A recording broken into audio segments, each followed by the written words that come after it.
18 years of 70-hour weeks at a Houston law firm. Never took a single sick day, not even when I had pneumonia back in 2019. Then on the morning I was set to close the biggest deal of my career, I got fired by someone who'd never passed the bar exam just because his last name matched the one on the building. What he didn't know was that I was the only reason 35 major clients stayed, and he just flipped the switch on his own destruction. My name is Scott Williams, and at 49, I'd built my entire identity around being the most reliable contract lawyer at Blackfield Legal. That Monday morning started like any other. Coffee at 6:30, desk by 7, reviewing the Pinnacle Industries acquisition documents for what had to be the 25th time. $15 million. Not our biggest deal, but significant enough that I'd personally shepherded it through 4 months of negotiations. The thing about military service is it teaches you discipline. I'd spent 8 years as a JAG officer before joining Blackfield, another 18 years building something I thought would last until retirement. My twin daughters were finishing their senior year at UT, $40,000 each in tuition. Susan's lupus medication ran $3,000 a month even with insurance. The mortgage on our house in West University had 12 years left. At 49, you don't just start over, you can't afford to. The email notification popped up at 9:47, not from my direct supervisor Danny, who was in depositions all week, but from Jordan Blackfield. Please come to my office immediately. Jordan, 27 years old, Harvard MBA, son of our founding partner Charles Blackfield. He'd been installed as executive director 8 weeks ago after what the firm newsletter called an extensive national search. The search that somehow missed every qualified candidate and landed on the boss's kid who'd spent the last 3 years consulting at daddy's firm. I saved my work, straightened my tie, the blue one Susan had bought me for our 20th anniversary, and walked the long hallway to the corner office that used to belong to a partner with 30 years' experience. Jordan had redecorated since taking over. Gone were the law books and framed degrees, replaced by motivational posters about disruption and thinking outside the box. There was even a putting green in the corner. He didn't look up when I knocked, just pointed at the chair across from his desk. Sit. The chair was deliberately low, a power play I'd seen in bad movies. Jordan was scrolling through his phone, designer sneakers propped on the mahogany desk his grandfather had imported from Italy back when Blackfield Legal actually meant something. The same desk where Charles Blackfield Sr. had built relationships with Houston's oil barons, where Charles Jr. had expanded into corporate law, where I'd assumed Charles III would continue the tradition. Instead, here was Jordan, treating the family legacy like his personal playground. Scott, he finally acknowledged me, setting down his phone like it pained him. We need to discuss your future here. Is there an issue with the Pinnacle acquisition? I asked. I can walk you through the final terms. Amy Rodriguez specifically requested that I handle. It's not about any specific deal. He leaned back, fingers steepled in what I guessed was supposed to look authoritative. It's about cultural fit, dynamic synergy, the direction we're taking the firm. Cultural fit. I'd billed more hours than any other non-partner for 5 consecutive years. My client retention rate was 97%. I'd brought in $45 million in business over the past 3 years alone. But sure, let's talk about synergy. I'm not following. Look, you're competent. No one's saying you're not competent. The way he said competent made it sound like an insult. But Blackfield Legal is evolving. We need team players who understand innovation, disruption, people who think outside the box. I bit back the urge to mention that law firms succeeded by thinking inside very specific statutory and regulatory boxes. That's literally what clients paid us for. Expertise in navigating those boxes. You don't disrupt contract law. You master it. What exactly are you saying, Jordan? Today is your last day. Security will escort you out after you sign this. He slid a packet across the desk. I recognized the format. Non-disclosure agreement, non-compete clause, 3-month severance if I went quietly. 3 months. With Susan's medical bills and the girls' tuition, I'd be bankrupt by Christmas. You're firing me the week before Pinnacle closes? Amy Rodriguez has been working with me personally for 4 months. She specifically, Tiffany will handle the transition. He checked his phone again, already bored with ruining my life. Tiffany, his girlfriend. The paralegal who'd started 6 weeks ago and still couldn't format a memo properly. I'd caught her using ChatGPT to write client correspondence last week. When I'd mentioned it to Danny, he'd just shrugged and said, "Boss's orders. Don't make waves. Tiffany doesn't have a law license. She legally cannot. That's no longer your concern." His smile was all teeth, no warmth. "You have 1 hour to clear out your office. And Scott, the NDA is non-negotiable. You discuss any client matters, any proprietary information and will bury you in litigation. The firm has very deep pockets. I stood slowly, keeping my face neutral. In the Army, they teach you to maintain composure under fire. This felt like incoming artillery, but I wasn't going to give him the satisfaction of seeing me break. 18 years. 18 years of skipped vacations, of working through Susan's bad days when the lupus flared up, of missing the girls' soccer games and school plays. 18 years of building relationships with 35 corporate clients who trusted me with their million-dollar problems. 18 years of creating systems, templates, and processes that this firm ran on. My name wasn't on a single public document, but my fingerprints were on every major deal that walked through these doors. 1 hour, Jordan repeated, already typing on his phone. Leave your keycard with security. I walked back to my office in a daze. Through the glass walls, I could see my colleagues avoiding eye contact. Word traveled fast in law firms, and apparently being summoned to Jordan's office meant only one thing. I was radioactive now. Danny caught my eye from his office and mouthed, "What happened?" I just shook my head and kept walking. 1 hour to pack up 18 years. I pulled out my personal laptop, the one I'd used for late-night work when the firm's ancient servers crashed, my personal phone, where I kept the direct numbers of CEOs who needed weekend assistance, my handwritten notes from hundreds of client meetings, my reference books including the Texas Business Organizations Code with my margin notes from 2 decades of practice. Most importantly, I grabbed my coffee mug that said "World's Okayest Lawyer," a gift from the twins when they were 12. Sarah had wrapped it herself, and Emma had drawn a little heart on the card. They'd been so proud giving it to their dad, the lawyer who helped big companies with important stuff. What they couldn't pack into a banker's box was the relationships I'd built. The trust earned through countless 2 a.m. crisis calls. The personal cell numbers saved in my phone. The knowledge that Amy Rodriguez at Pinnacle Industries sent me Christmas cards with photos of her grandkids.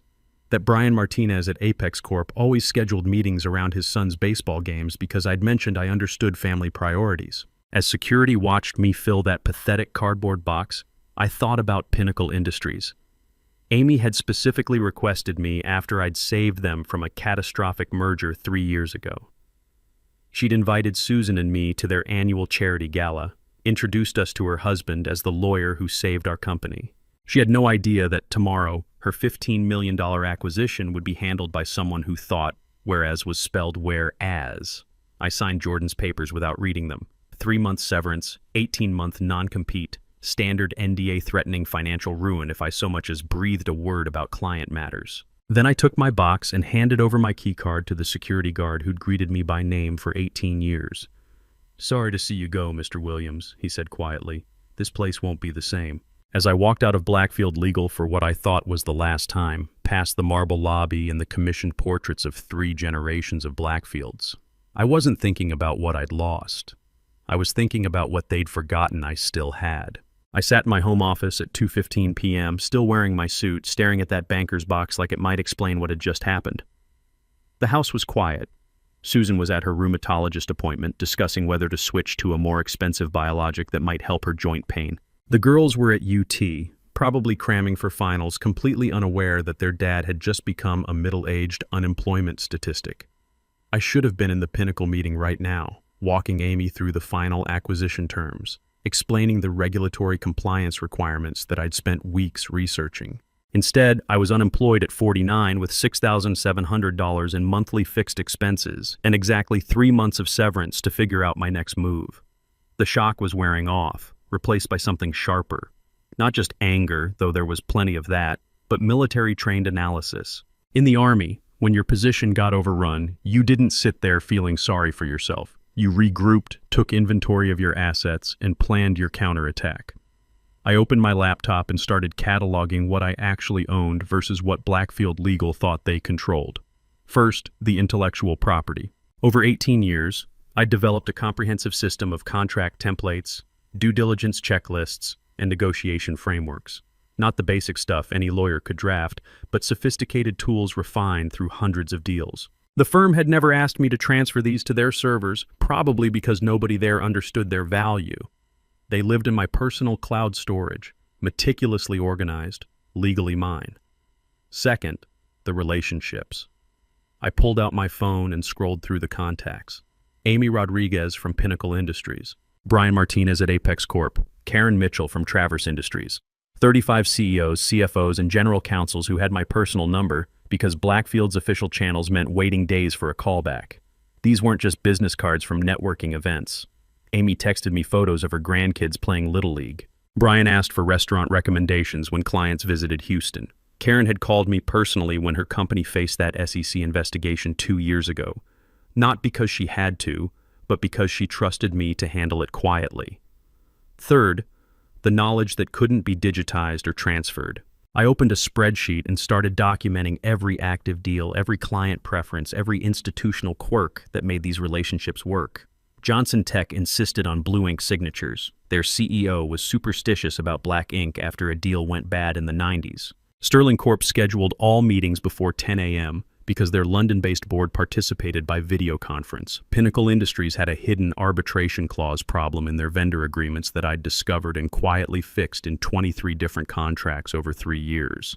Details that weren't in any client file. Context that couldn't be explained in a transition memo to someone whose legal experience consisted of 6 weeks of paralegal work.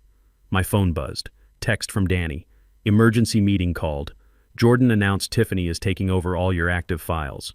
Partners are asking questions he can't answer. This is going to be a disaster. I didn't respond. The NDA was vague about personal communications, and I wasn't taking any chances. But Danny's message confirmed what I'd suspected. Panic was already setting in at Blackfield Legal.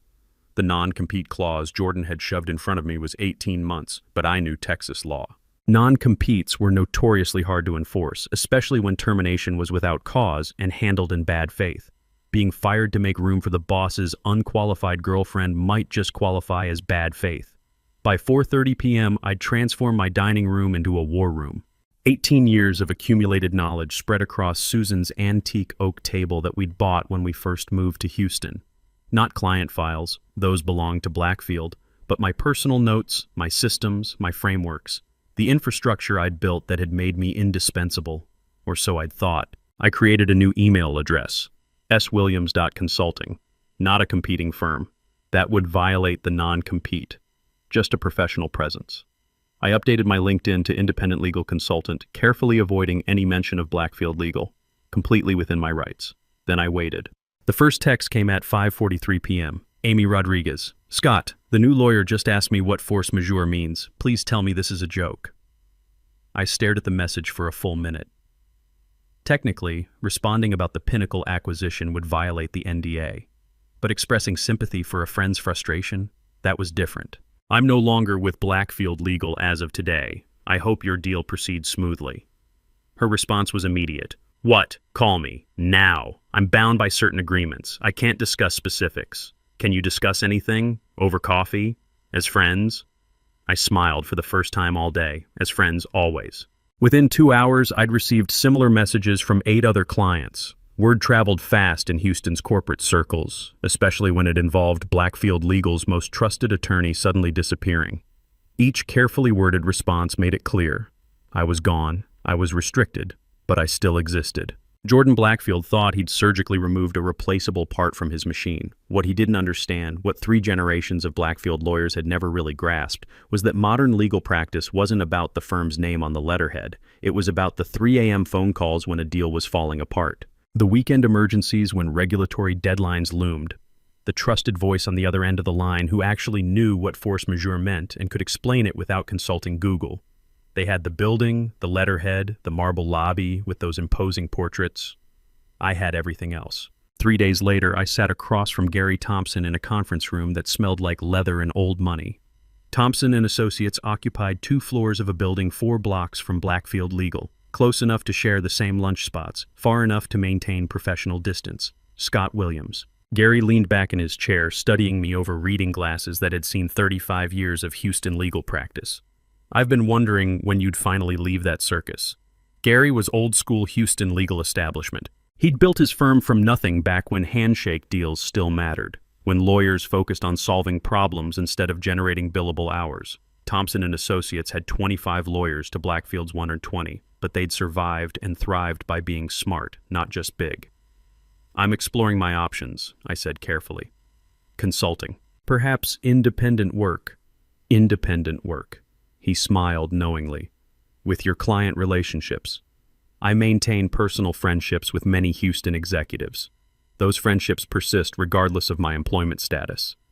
Gary understood exactly what I wasn't saying. In his generation, business was still personal. Relationships mattered more than marketing budgets or LinkedIn connections. Hypothetically, he said, pouring himself water from a crystal pitcher that probably cost more than most lawyers' monthly salary, if Thompson & Associates were to bring on an independent consultant, not an employee, mind you, someone with extensive contract experience and established relationships, how might that work? Hypothetically, such an arrangement would need to respect existing agreements. No direct solicitation, no sharing of proprietary information. But if clients independently sought out that consultant, they'd need representation. They'd need options. We sat in comfortable silence for a moment, two professionals who understood how the game was really played. Jordan Blackfield called me yesterday, Gary said finally. Warned me about a former employee who might try to violate his non-compete. Suggested any firm that helped you would face litigation. My stomach tightened, but Gary's expression remained calm. I told him Thompson & Associates doesn't respond well to threats, especially empty ones from children playing dress-up in their daddy's suits. For the first time in 3 days, I felt something like hope. Here's what I propose, Gary continued. Thompson & Associates brings you on as an independent consultant, not an employee, which keeps you clear of the non-compete. You work your own matters, build your own practice. We provide infrastructure, malpractice coverage, and most importantly, legal protection when Blackfield decides to get nasty. What's your cut? 35% of billings. High, I know, but it includes full litigation support if they come after you, and they will. 35% was steep. At Blackfield, I'd kept nothing beyond my salary and year-end bonus, but 35% of something beat 100% of nothing, especially with Susan's medical bills and college tuition looming. I need to think about it, of course. But Scott, don't think too long. Jordan Blackfield is young, stupid, and scared. That combination makes people dangerous. I left Thompson & Associates at 4:30 p.m. with Gary's offer in writing. As I waited for the elevator, my phone exploded with notifications. Amy Rodriguez. Deal fell through. New lawyer missed critical SEC deadline. Board meeting called for tomorrow. This is a disaster. Brian Martinez. Scott, can we talk? Urgent issue with our compliance filing. Karen Mitchell. Please tell me you're still practicing law somewhere. Danny. Tiffany just asked if contracts need to be notarized. I'm hiding in my office.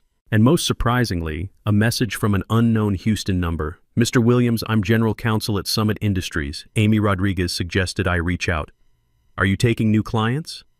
Summit Industries, $12 billion in revenue. Never a Blackfield client. I sat in my car in the parking garage, engine off, staring at those messages. The smart play was to wait. Let the non-compete period expire. Start fresh in 18 months. The safe play. But I kept thinking about Amy's message. Deal fell through. A $15 million acquisition I'd spent 4 months perfecting, destroyed in 3 days by someone who couldn't spell force majeure correctly. I called Gary Thompson from that parking garage. That was fast, he answered. I accept. With conditions. I won't solicit any Blackfield clients directly, but if they come to me, I'll represent them. If Blackfield wants a fight, they better bring more than daddy's money and empty threats. Welcome to Thompson & Associates, counselor. Can you start Monday?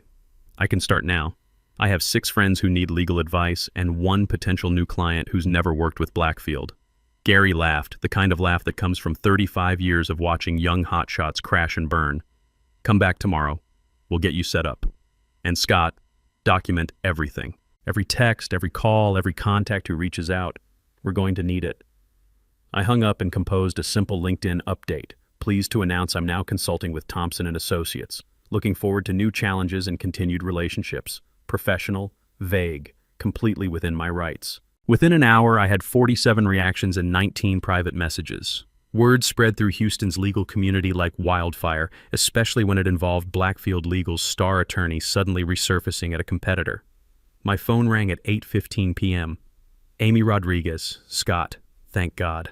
Her voice was strained. I know you can't talk about Blackfield business. I'm not calling about that. I'm calling because Summit Industries needs contract help, and I told them you're the best attorney in Houston. That's just friendly advice between friends, right? Just friendly advice, I agreed. Good. Because, as a friend, I might mention your name to a few other executives who've been complaining about their current representation. Purely personal recommendations, of course. We both knew exactly what she was saying. Amy had built her own network over 20 years as a CEO. When she recommended someone, people listened. I appreciate your friendship, Amy. Likewise. Oh, and Scott, Jordan Blackfield is an incompetent idiot. That's not business talk. That's just one friend telling another friend the truth.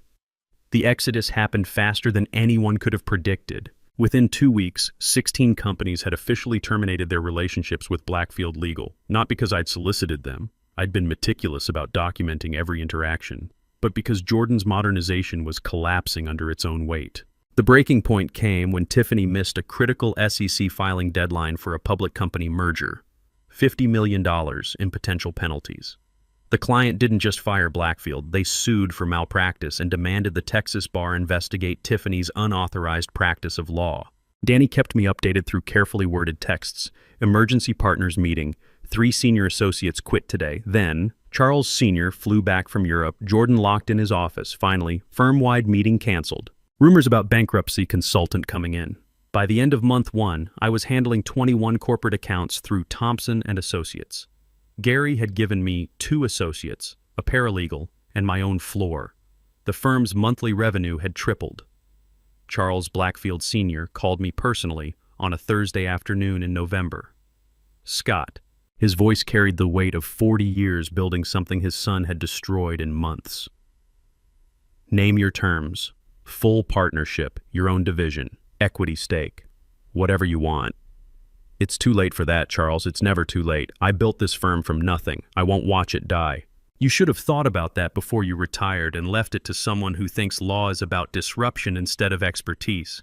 There was a long pause. What would it take? Just, what would it take to make this stop? Nothing. Your clients are making their own choices based on the representation they're receiving. That's how the market works. This is coordinated. This is revenge. This is consequences, I said, and hung up. 6 weeks after I was fired, the partners voted Jordan out. Tiffany was gone the next day. Apparently, the Texas bar had some strong opinions about paralegals practicing law without supervision. Last I heard, Jordan was working at his uncle's Toyota dealership in Katy. Tiffany went back to school. But the damage was done. Without their major clients, Blackfield Legal couldn't make payroll. The malpractice suits were piling up. Commercial lenders were calling in loans. 3 generations of family legacy reduced to bankruptcy proceedings and angry creditors. 18 months after that humiliating morning in Jordan's office, I made full partner at Thompson & Associates. We'd grown from 25 to 67 lawyers, mostly handling the corporate clients who'd followed me from Blackfield. The twins graduated debt-free with job offers from major Houston companies. Susan's new rheumatologist, paid for by our firm's premium insurance plan, had her lupus symptoms better controlled than they'd been in years.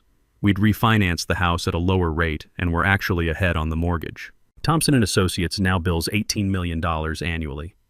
I have my own building downtown with a view that doesn't include the empty Blackfield Tower. That building sold last month to a tech startup that's converting it to loft apartments. Last month, I was invited to speak at the Houston Bar Association's annual conference about building client relationships in the digital age. The room was packed. 300 lawyers hanging on every word about the fundamentals they'd forgotten while chasing the latest legal technology trends. Amy Rodriguez introduced me as the lawyer who taught us that trust beats algorithms every time. During the Q&A, a young associate asked how I'd built such strong client loyalty. I told him what my old drill sergeant used to say, show up, shut up, and do the work better than anyone expects. The room erupted in applause. Apparently that message still resonates in a profession drowning in buzzwords and billable hour pressure. 2 weeks ago, Charles Blackfield Sr. showed up at my office unannounced. Security called to ask if I wanted to see him. I said yes. Military courtesy dies hard, even for former enemies. He looked older than his 72 years, carrying the weight of watching 40 years of work disappear in months. We sat in my conference room, the one with floor-to-ceiling windows overlooking the city we'd both served as lawyers for decades. I owe you an apology, Scott, he said finally. Not for the termination. That was Jordan's stupidity. For not seeing what you'd built, what you meant to those clients. For letting my retirement blind me to what was happening. I poured him coffee from the same crystal service Gary Thompson had used during our first meeting. You built something worth protecting, Charles. Your son just forgot why it mattered. The irony, he smiled sadly, is that the day before Jordan fired you, I called from Italy to tell him to promote you to junior partner. Said you were the future of the firm. That hit harder than I expected. Junior partner would have changed everything: equity, security, legacy. But I kept my expression neutral. What did he say? That you were too rigid, too focused on details. That the firm needed fresh perspectives. Charles laughed bitterly. Fresh perspectives, from someone who couldn't spell whereas correctly. We sat in comfortable silence, two professionals who understood what we'd both lost and gained. Every morning when I review our client list, 35 companies that trust Thompson & Associates with their most important legal matters, I'm reminded that competence isn't just about knowing the law. It's about understanding that clients don't hire firms. They hire people. And when you break faith with the people who've given you 18 years of their lives, who've built your success on nights and weekends while their families waited at home, you don't just lose an employee. You lose everything they built for you.